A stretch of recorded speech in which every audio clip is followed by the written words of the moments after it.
Welcome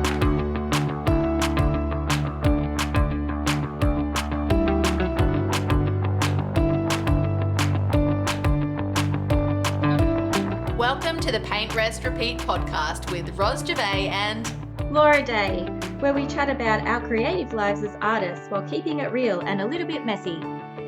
We're here to inspire creatives just like you to push past those boundaries and make art that you love. Let's dive in.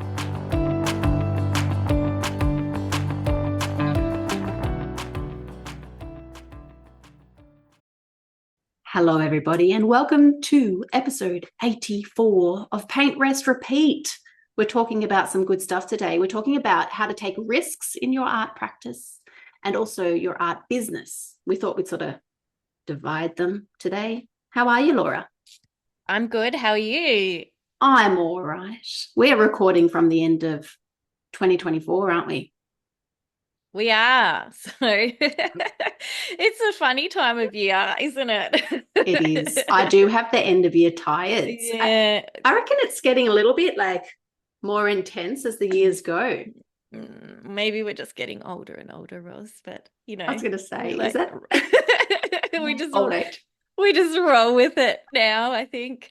But let's get into the energy of the new year, because we are recording for the new year, and this is coming out on the 29th of Jan, if we've got all our dates in check.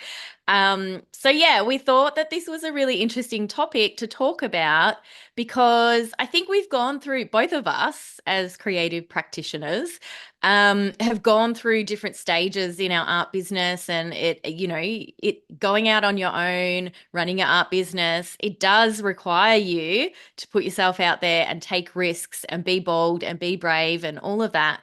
So I think it's a very relevant topic to start off the new year and get people thinking about these sorts of things. Yeah, I like that. And we're also going to announce towards the end of our episode today a special series of episodes that are going to be coming up here on Paint, Rest, Repeat. So stay with us, because we'll let you know a little bit more about that in a little while. So yeah, I also wanted to share, before we dive in, just like a little bit of a background behind me, only because it might be helpful for some of our listeners, which is just that I'm actually naturally quite a risk of, is it adverse person or adverse person? Averse. Yeah. I know what you mean. You know what I mean. So I would always say no to things rather than yes. That's just me. But what I have found in art business is the second that started to turn and I started to say yes to things and give things a go, a lot of things changed. So we'll share more on that today as well as we go. But just for those of you listening who might go, oh, taking risks, so that's not going to be me. We've got, some stories to share with you today that might inspire you and might help you along in your journey. Yeah, I feel like earlier on I was much more timid and shy and like worried. But then as I stepped into myself and started to back myself, it became easier. But yeah, like you said, we're going to get into it a bit later. But Ros, what do you mean by taking risks? Shall we give some examples to the listeners and maybe just explain a bit further around what taking risks look like in relation to particularly art business? Yeah, so we've sort of thinking of splitting it today really into that art side and then the business side, because we feel like they're both obviously relevant, and it might help with the understanding. So yeah, so on the art side, we're talking about things like trying a new medium. So you might feel called to try a new medium, but you're feeling nervous. What happens if you're not good at it? What happens if it sends the wrong message to your audience? Things like that. So that's a risk in itself. Trying a new subject matter as well. Perhaps you are more of a portrait artist, and you want to try, I don't know, something totally different, do some landscapes, go completely abstract. That takes bravery as well. Maybe you want to try working on paper rather than on canvas or on board. Maybe you want to enter the Archibald. That's a good risk.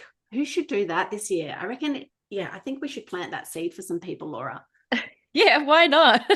Be amazing. You got to be in it though. Yeah, it is. I mean, entering any prize, entering any competition, just showing your work, it can be perceived as taking a risk or yeah, putting yourself, out Putting there. yourself out there, like having that Mm. first solo art show, even, Mm-hmm. Mm-hmm. that takes a lot of courage and a lot of bravery to go, I'm gonna do it.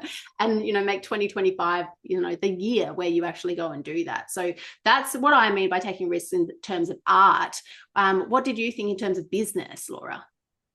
Yeah, so like offering a new like workshop or yeah, we thought starting an art podcast, like potentially that could be seen as a risk, and like we didn't know where this was going to go. So yeah, it's really anything new. So any new ideas that you have that you've never done before. So maybe you haven't done prints of your work before, or even like putting money behind your business. So taking out a loan or investing in like $1,000 coaching program or like $5,000 coaching program, like any significant amount of money that you're putting behind yourself and your business. Investing in website design or a professional photo shoot, or an art retreat. Yeah, those sorts of things, like they can feel like, you're out of your comfort zone. You're not sure if it's going to pay off. And yeah, you're not sure if it's going to work out because you've never tried that path before. Goodness, it's so complex though, because as you're saying that, I feel like it connects to self-worth and how much you value your dreams as well, because if you back yourself, if you know that you're definitely in this art gig, you're going to be full-time, you're going to be a big name, it's easier then, right, to invest in getting like a photo shoot, or invest in coaching, or invest in all those sorts of things. But if you're like a little bit wobbly on that side of things, it's harder to put money behind it and even commit to entering the Archibald and things like that. So yeah, I think mindset actually is the foundation of this. Yeah, definitely. And it's like whether yeah, just having that, I don't know, that full-hearted belief that and determination that you're going to make this work, and you're going to put in the hard yards to like really set all of these plans in motion. Yeah. And yeah, it's just that investment in yourself and that commitment to yourself and your art dream, really. I'm just thinking, I'm just sort of this might be, maybe this is where my ostrich approach came from years ago in terms of finances. It was like just putting my head in the sand. I'm going to do it. So I'm going to invest this money into this coaching, whatever it is, because I know I'm backing myself, but I just don't want to know all the rest. Maybe that's something that should be recommended in the early years, the ostrich approach. What do you think, Laura? So just investing and then just like you're just like, It's sort of like the feeling the fear, but doing it anyway, that sort of a thing. yeah, it is. I But then definitely get a lot also of like, that. but then you've also done like a lot of work to like actually like make it work too. Yeah, this So is true. yeah, so you're not burying your head under the sand. You're No, re-emerging and like yeah. building things. So It's like feeling the fear, doing it anyway, right? mm, Anyway, we digress. So yes, so we came up with this topic for you guys today because we were thinking that by taking risks, it helps you and us in our past and our experience so far to move forward, and to call in the success that we're after, whatever that looks like for you. So that's why we have brought this topic to the table today. Now, you have some stories to tell about risk taking, Laura, I believe. yeah, there's so many because there's been so many different iterations just being in this game for a while. Initially, when I first started my business, I was moving out of full-time employment. I was working in a clothing shop, and I was there full-time. And yeah, so I did a small business program to start my business, but then I also took out a $10,000 loan as well. So that's like, a significant amount to pay back. So, I would have had to really believe in the business plan, the business vision. And so this was back when I was like starting my screen printing business, like and the tutoring side and the art teaching side of things. And yeah, I mean, it worked. It was great. But at the time, I didn't know if it was going to work out. I didn't know, like I'd only done a couple of trial runs with my cousins and a few friends, and, you know, I had really good feedback, but I wasn't sure if the customers were going to come and like whether people were going to be booking into the classes and whether I was going to be able to make that money back. And obviously I did. Um, but yeah, it was kind of scary at the time. And so, you know, some listeners here might be in a position this year of 2025 to be thinking about leaving the security of their full-time employment or, you know, their regular job and like, you know, stepping into this art business stream and really feeling into like whether they're going to pursue this as a long-term vision. And I think that's what you have to do. Like, I think you have, even though you don't know the outcome, even though you haven't tread that path before, there has to be some sort of internal process that you're going to take that leap, even though you're feeling really uncomfortable about it. Yeah, So, yeah. That's what I wrote down here as you're talking, was this discomfort in uncertainty. Mm-hmm. Yeah. And I think, you know, that's really hard for, I would say, most people. Yeah. But maybe you just, you know, feel that fear, do it anyway, as we were saying. And then you sort of almost desensitize yourself because you do it just with smaller things, but over and over again. You're like, oh, actually, no, I can do this. I can do this. And you sort of exercise that muscle. Is that the expression? Yeah, I guess so. Exercising the muscle, or like just having those repeat experiences with that similar feeling. But yeah, leaving that security of full-time employment or like having that safety net can be really frightening for people. So like, how are you going to do it in a way that's going to be supportive for you, and who are you going to have around you that's going to back you in that? Number one, you have to back yourself. Like, I feel like that's just a common thread. That's something that, like, you know, internally, that's something that, you know, you need to do the work to process that as well. But yeah, like that, I feel like it's such a long time ago. I can't even remember those feelings anymore because, yeah, like you said, over time, like you desensitize from it. I can remember the feeling when I left teaching. So I was Yeah. primary teaching, and I studied teaching as a master's, like a older student, whatever you call it. And so when I came out of uni, I was quite lucky because I got what is it called? I can't remember the name. Oh, I was a targeted graduate. So I got a job straight away out of uni, like a full-time teaching job. So I had a secure permanent job on the books, basically can never be fired ever, like super, super secure job. And so I remember really clearly sending an email, official email to my principal saying, I will be releasing this job and this position for someone else to take. That felt really big. I probably won't ever forget that, actually, because it was a big change in my personality too. Like, that's something me of many years ago would never, ever, ever have done. Got chosen, you know, I don't know, what is it? Chosen risk and uncertainty over security and all of that. So yeah, no, I remember that. I remember that really, really clearly. And it was scary, but it was definitely, I was at the point it definitely was going to happen. And I'm really glad, obviously. I'm really, really happy in, you know, my world now. So yeah, well worth it. Yeah. Oh, that's so interesting. As you were talking, like just thinking of personalities and like how you said it was a shift in your personality. I feel like I've got a bit of a rebellious streak. So maybe that's why taking risks is a little bit easier for me. I'm not as risk averse because I'm just like, oh, just do it, trial it out. And in my human design, I'm a number 3. One of my profile lines is 3, and that's trial and error. So like I throw myself into experiences, try it on for size and like see if it's for me. And that's how I learn. Like, that's my biggest lessons. So if anyone in your chart, like if you're a number 3 for human design, like that's going to benefit you in art business and with this risk taking I theme. always struggle to remember the details of the human design thing. I think I'm a 4/6. Like, I know I'm a manifesting generator, but I think I'm a 4/6. Does that mean I'm a 4 when you say you're a 3? Is that the first number? I'm a 3/5. Yeah. So that's 3/5. So that's your first one. So number 6 is like leadership. So you're a role model. Yeah. So that totally makes sense for like what you do.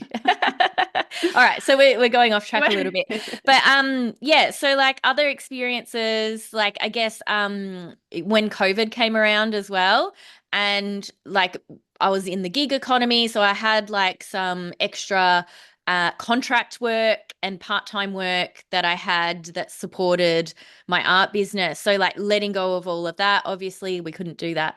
You couldn't be out in the community and doing that sort of work. So, you know, backing myself, going into private practice, doing like the online teaching, doing like the private coaching, like one-on-one sort of stuff like that really is what started all of that. And then also my first solo show. I feel like that was a big deal for me. Like I wasn't sure if it was going to work out. I wasn't sure if people were going to buy paintings. Was that but it the one? all worked out at the end. Was that the one, Laura, when you were featured on Susan Nethercott's podcast, or was that a second show? Yes. So when I was on the Susan Nethercott podcast, she was coaching me through my first solo. Oh, that was your first. Yes. Yeah, okay. yeah. Oh, so if you're ever interested in finding out like the background, the behind the scenes, my internal thought processes, and being supported by Susan, my mentor, like she was amazing through all of that process, because it is quite a vulnerable place to be in, to put your work out there and have that first experience of a first solo show. Like that was a big deal. So yeah, that's another event that comes to mind with the risk taking. Yeah, definitely. That counts for sure. I'm trying to think. I'm looking at my notes and other risks that I had in there as well. So I've written down leaving teaching, which was a really big one. I've got 2 cats, by the way, like a cat bonanza over here. They're lying right next to me. Anyway, it's very cute. I'm on the cheap Bunnings chair and one of the cats has stolen my nice cushy chair. That's the love I have. Anyway, sorry, back to the topic. So leaving teaching was definitely one. And then just like trying the new things. So trying teaching online, which was, I think I started doing that during COVID, and I ran water class live sessions online. And that was my first Zoom teaching experience. Then painting my first mural, just like having an invitation and going, yep, I'll do it. And like having that faith in yourself that you'll work out how to do it. You'll research which paints are best to use. You'll ask people, you trust in yourself to be able to deliver on a project like that. So yeah, taking risks like that, even speaking on stage as well.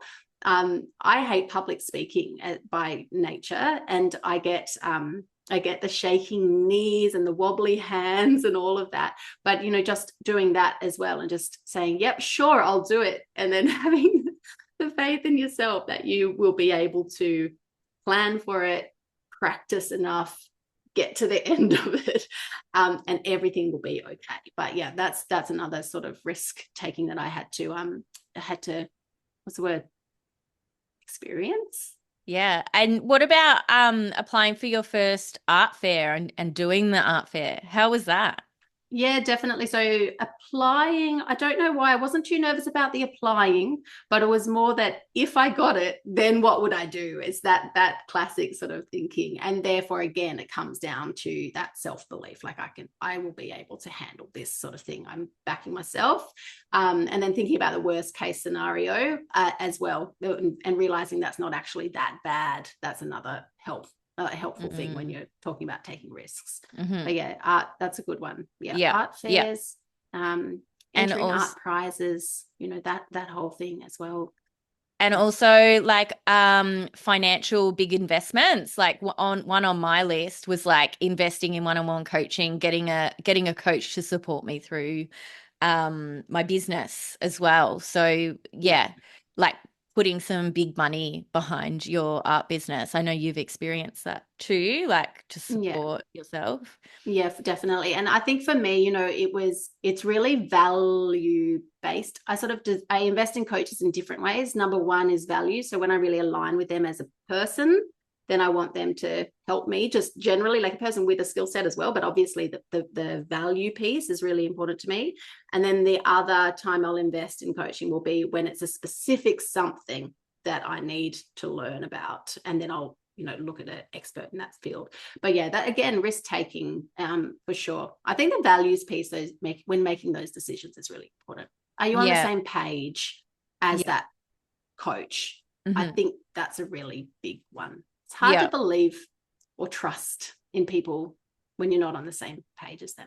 Yeah, that's right. But yeah, obviously, like, you feel like their program is going to get you to like where you want to get. So but then that can feel quite risky, because it's like, you can see where you want to get to, and you can see that like vision for your business, vision for yourself, and like you're stepping into like the next version. But it's like, you're making the decision when your previous self too.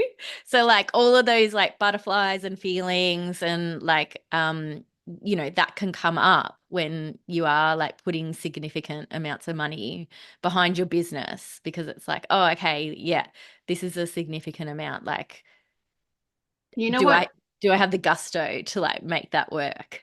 Yeah, you know what eases me personally, and not everyone's like this, but I know that if I pay good money for something, I will show up and do the work. Exactly. Yeah. Which not everyone's like that. But if you know that about yourself, it does make taking those risks and making those investments easier. Yeah, that's so true. Yeah, I agree. And then a couple of more recent ones for me with risk taking and like taking big leaps of faith is definitely launching the International Art Retreat, and also like moving overseas. Like they're two big ones. Yeah, you've said some interesting things about what other people have thought when you've told them that you're moving overseas, and sort of how perhaps enlightening that was in terms of people's perception of a decision like that. Yeah. Yeah. There's been numerous people that I feel like I've shocked them with the moving overseas piece. And I don't know why. I'm not sure if it's because maybe that they're in a conventional job, a conventional workplace, or they're quite settled in their life, and then like the prospect of like moving overseas, or whether it's I'm moving from a Western country to like an Asian country. So those who don't know, by the lifestyle's a bit way, different. Well, those who don't know, by the way, Laura, where are you moving? Sorry, just in case someone missed. Yeah, I know. I guess so. Like some people might be picking up this episode and they'll be like, "What is she talking about?" I am moving. I'm moving from Australia to Thailand. So yeah, it is. It's a bit of a lifestyle change, and it's something I'm super excited about. But I guess maybe some people just haven't traveled much. They not like aware of like I guess like I feel like Thailand has like is quite modern, and if you've been to Bangkok, like their train system's amazing, and it's really amazing, quite modern city. But yeah, I think maybe it's just a values piece, like maybe people aren't sure. But yeah, I have blown a lot of people's minds with my decision to move overseas. And it is non-traditional, I guess. I'm moving against the grain. Like it's not the traditional path that like people take. It is like a little bit out there. I get it, but maybe I sort of move in different circles. And yeah. Laura, so many parallels with what you're saying to people telling other people that they are now an artist. They're going to quit their job. They're going to move to art full time. And people saying, because I had the same as well. It's like, oh, okay, but don't quit your day job, or okay, but make sure you keep your teaching license, and those sorts of things. It's very, very similar, actually. And I think, I wonder sometimes, just to be philosophical, if it comes from like this societal fear of the other, like fear of this an alternate way of being, because actually it threatens their way of being. Because if someone can do that, then am I doing the wrong thing? And that's quite sort of unsettling, I suppose, for other people. Yeah. And I wonder, like, I want to bring it back to this conversation I had with a woman at a wedding, and it was a while ago. And I'm just wondering if she was reflecting back to me my insecurity around being an artist, but because maybe I hadn't fully resolved and had like full confidence and faith in myself as being an artist. So it was sort of early-ish on. And so obviously at a wedding, you meet someone and, general questions, it's like chit chat. And it's like, oh, what do you do? And so I was telling her I was an artist, and she said back to me, oh, that's such a like competitive, like that's a hard path that you've chosen. And I'm like, oh, yeah, yeah. And so maybe it was the energy around like, and my belief system at the time that she was reflecting that back to me. But yeah, that really left an imprint on my mind. And like now I'm like, I've totally moved past that, moved past like the starving artist block, got like, I'm fully in my art, full time and making this art dream and business work. But yeah, that was earlier on in the piece, and I really remember her saying that. And at the time, I was like, kind of like, I agreed with her. I'm like, oh yeah, it is challenging, and it is like hard to make money and like things like that. So I yeah, think really we're here as interesting. well. I think artists and people who live that alternate path are here to shake everyone else up a bit. Mm, I think we yeah. have a responsibility to do that, don't you think? Yeah, well, we are working outside the norm. But once you find your community, once you find the people around you that are doing similar things, it's not out of the norm, Yeah. really. Yeah. So, yeah, if you're in that space where you don't know many artists, you don't have those mentors leading the way, and like it can seem like it is like a big leap, and it is a bit weird because like all your friends have like conventional jobs, and like they're in that space, like they're in the corporate world or they're in the regular workplace. So it does seem like, oh, you know, this is risky. Like, can I make this work? But well, like once you like are welcomed into the artist community and people forging unconventional paths, it become normal. And you So start to notice that as well. mm, What's it that yeah. called?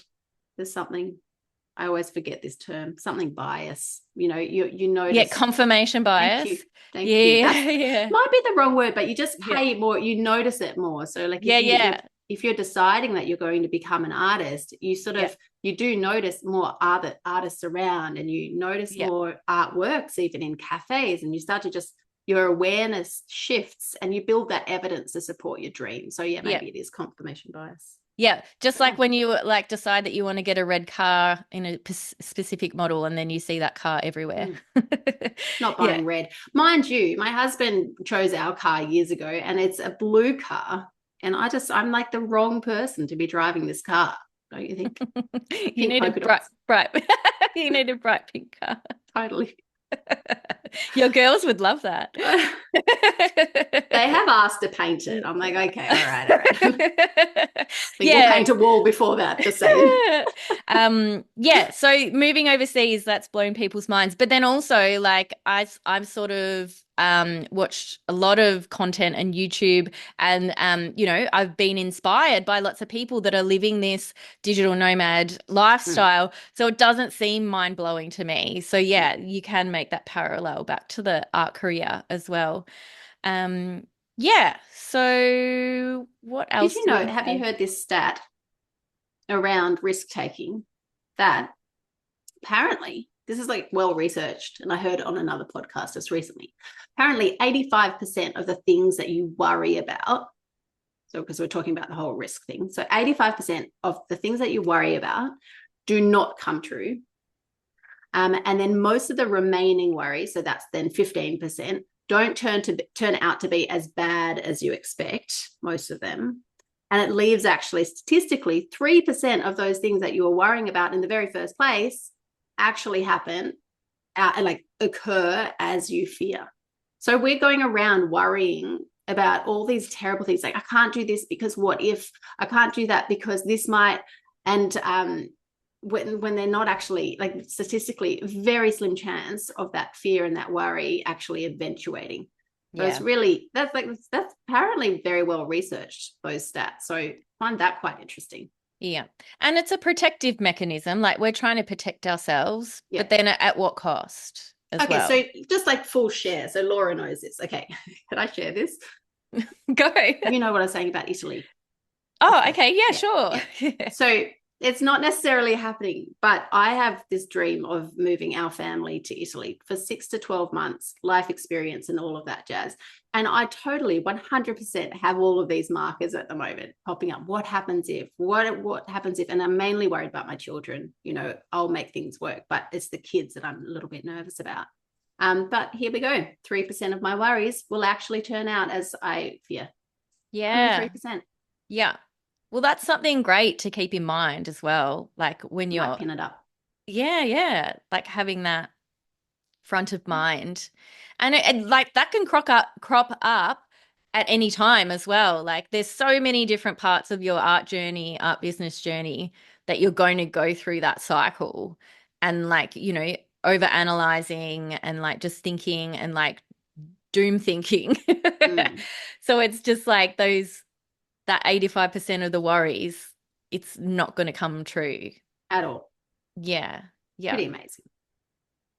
Now, we have some actionable tips for everybody as well today on the risk-taking side of things. And then we're going to be letting you know about this upcoming sort of series that we'll be sharing here in the podcast. So it's still listen. We've just got 3 little tips for you, and then we'll let you know the exciting news. So we have written down 3 tips for you. So this is all about helping you to increase your risk-taking. My throat's gone funny. Just hold on. In your art business. And the first one is to brainstorm or to journal all the different things that you would like to do in your art practice or your art business if you were your ideal artist self with unlimited self-belief. So it might take a little bit of channeling to do this. So you've really got to make a bit of space, have a quiet space to do this, and really dream big. Like, what are the things that you would work towards and achieve and include even in your lifestyle if you were this person? And then the next tip around that, or next step, would be to highlight the top 3 on that list. And so, Roz, are we thinking long term? Are we thinking, something within the next year? Or are we thinking like 5-year, 10-year? I think you could approach it either way, but I do like a little bit of a 5-year. But some people get really, I don't know if our listeners tell us if this is you, have this, but some people get quite nervous about that. They go, I can't imagine me in 5 years. Have you heard that line often? Oh my gosh, I am like future vision. I'm always thinking about the future. Some people cannot, and they just cannot shift their head to that space. So if that's you, just do a 1 year, okay? If you can do a big vision, do the 5 years. Like, what will you be doing? Like, if anything, absolutely anything was possible. And then highlight the top 3. Then what's our next point that we've written there, Laura? So thinking about your community. So you've obviously done your journal, brainstorm, you've got these really amazing, like really stretchy goals, some incredible things that you'd love to achieve in your art career. And then, finding the people around you that's going to hold that vision for you, see yourself in like that highest version of yourself, and support you. So we've talked about on the podcast before, Julia Cameron's Believing Mirrors. So really think about those people in your life. If you don't have those people in your life, maybe that's on your list. You want to create your community and build that community of Believing Mirrors and have those beautiful supportive relationships. And then, just identify those people and write them down as well. So they can be there to hold you in the vision, hold you in the wobbles, hold you in the roadblocks and challenges and all of that sort of stuff throughout the year or the years that it takes to achieve those things. And tell them about those top 3 items as well, because I think that's the thing, like, how we were talking about before, that fear of uncertainty and the discomfort in that uncertainty, so that sort of space. I think the challenge there is, in order to take risks, we need to feel as safe as we possibly can, because the risk itself feels unsafe. So by having that community that you were just talking about and those believing mirrors behind you, that sort of reduces that sort of feeling of lacking safety and helps you to take risks in other ways. So yeah, I think that's a really good one to have in there. And then number 3 as well is to address your mindset, because these new directions, that you're having, these ideas are coming to you for a reason. And the only way, these are your words, I'm just reading them out, Laura. The only thing getting in the way of you trying your new things and taking those risks is your mindset. Do you want to elaborate on that? Because I don't want to steal your words. Yeah, that's fine. You said that really lovely. Anyways, you did a good job. Yeah, so like we've talked about this throughout this episode, and it's really having that belief and backing yourself. And how you're going to get there is having that rock solid mindset. And I know it's like not easy to cultivate all the time, because there are going to be wobbles along their way. But yeah, if you back yourself and have that belief in your ability to deliver whatever said big dream is that you're wanting to achieve, you will be able to come through on the other side, and you will be able to make that a reality. So mindset is really, really important, and having that underlying belief behind yourself and behind your visions is going to be the way that you bring them into this world. Definitely. And I wanted to drop in there as well, if it's okay. Happy to debate with you on it. But, I think it's ideal to have a rock solid mindset. But at the same time, I think we have to be okay with being on the journey towards that, and sort of have an improvement focus. So always be trying to improve our mindset, strengthen our mindset, because I think, sometimes that idea of having like the perfect mindset is not actually achievable. Like I definitely still have wobbly periods, right? There's no sort of perfection around here, giggle, giggle. So I think that, might need to be dropped in there as well. What do you think? Maybe I mean like rock solid in like the decision to make this thing come true.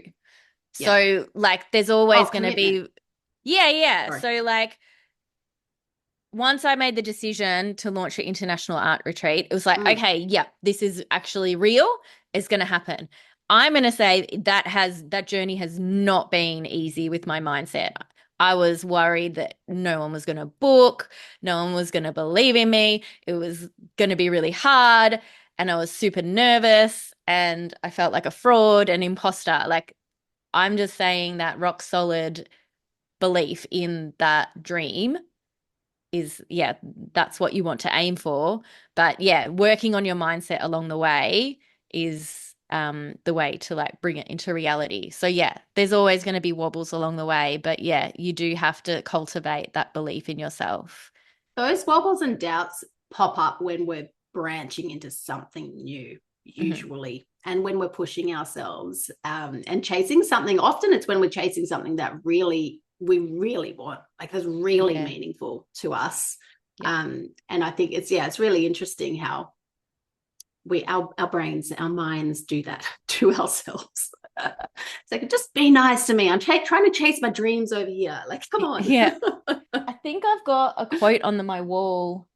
I can't even.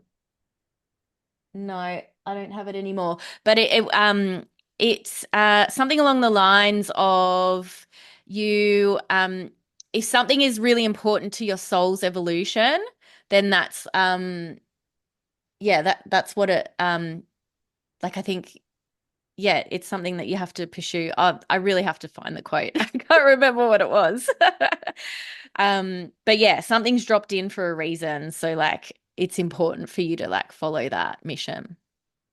Love it. Now, talking about mindset, we wanted to let you know, our beautiful listeners, about the next new series that we're going to be sharing here in our Paint, Rest, Repeat podcast.